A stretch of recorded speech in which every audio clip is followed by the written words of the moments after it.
Amani iwe nanyi ndugu zangu wapendwa. Utabiri wa nyota kutoka kwa Ahishamshi. Msomaji wenu ni mimi Zamruni Balul. Nyota ya mbuzi. Utahitaji kuwa mwaminifu kwa mtu. Kupata safari za asubuhi. Utakuwa mwenye uchangamfu sana. Kuchelewa kulala. Kupata muda zaidi wa kufurahi na familia. Kupata kitu cha kushtukiza. Nyota ya mashuke. Utafikiria kumwadabisha mtu. Kupaliwa na kitu ukiwa unataka kuongea. Kumfundisha mtu kitu. Utamjaribu mtu na utapata matokeo tofauti na ulioyatarajia. Kukisifu kitu sana. Nyota ya ng'ombe. Utafikiria kuongea na mtu jambo muhimu sana. Kubabuka ngozi kwa kitu utakachotumia. Utajua kitu kupitia ndoto. Nyota ya samaki.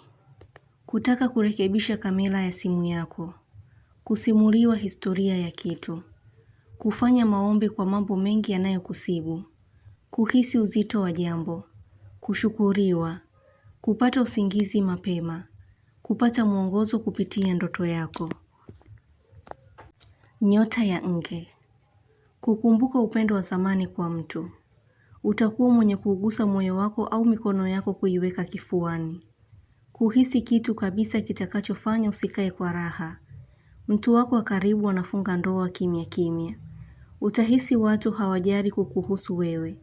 Ila mtu atajitokeza na kukuonesha kuwa una nafasi kubwa ya kupendwa. Uwepo wa mtu utakusaidia mengi. Kitu kinachohairishwa mara kwa mara kina sababu. Unaongezewa muda ili uweze kufanya mambo yako kiufasaha. Nyota ya kaa.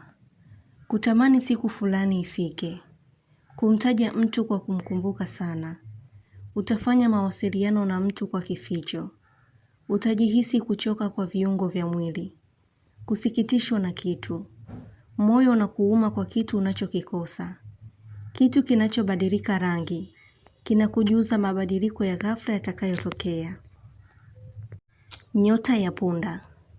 Hitaji lako muhimu sana ndilo linalosikilizwa na kupangiwa mageuzi ya haraka kutendeka. Mtu atasumbuliwa na tatizo la sukari, presha au tatizo linalojirudia kwake. Kukohoa sana, kususa kitu, kukosa ulichokihitaji na kupewa muda zaidi ili uweze kukipata. Nyota ya simba. Mtu ataongea na wewe kwa hisia sana. Kuacha kuwa mbishi. Utakuwa na maongezi na mtu mzee. Kuhofia maradhi ya milipuko. Nyota ya mshale. Ahadi kubwa au ya zamani inaonesha ishara ya kutimia. Leo utakuwa mwenye shauku sana. Mtu atakuambia neno litakalo kushtua. Utahisi kitu kizito mgongoni. Utakutana na mtu aliyechanganyikiwa. Kuna shambulizi baya linamrudia mtu.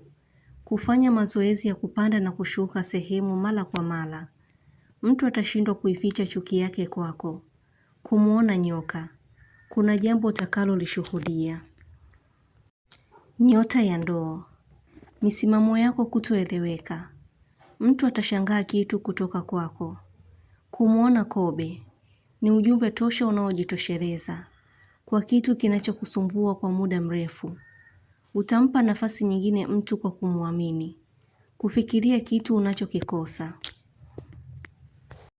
Nyota ya mapacha. Kila unapoongea ukweli kuna nafasi nzuri unaojifungulia. Kuangaliwa kwa tabasamu. Mtu kuvutiwa na wewe. Kupita njia ambayo si kawaida yako kupita. Unafikiriwa kwa mazuri na utu wako ulioonesha kwa mtu. Ishara yako ni ya kushangaza. Unachokiomba kina nguvu ya kutimia. Siku ya leo hutohitaji usumbufu. Nyota ya mizani. Kumbukumbu za mtu zinagoma kufutika akilini mwako. Kujivua kwa ubaya wa mtu. Utaulizia namba za mtu. Kupata kitu ulichokihifadhi sehemu au ulichohisi kimepotea. Utabiri huu unatoka kwa Ahishamshi. Usiache kusubscribe channel hii ya Ahishamshi kuonesha umoja wenu na upendo. Mengi mazuri yatawafikia. Usisite kulike, kucomment na kushare. Kwa mawasiliano zaidi mtafute kwa namba hii. +254 724 729 804. Unaweza kumpata kwa WhatsApp kwa grupu la elimu, utabiri wa kila siku, tafsiri ya ndoto, ishara na tiba. Umoja wenu ni muhimu sana. Shukran.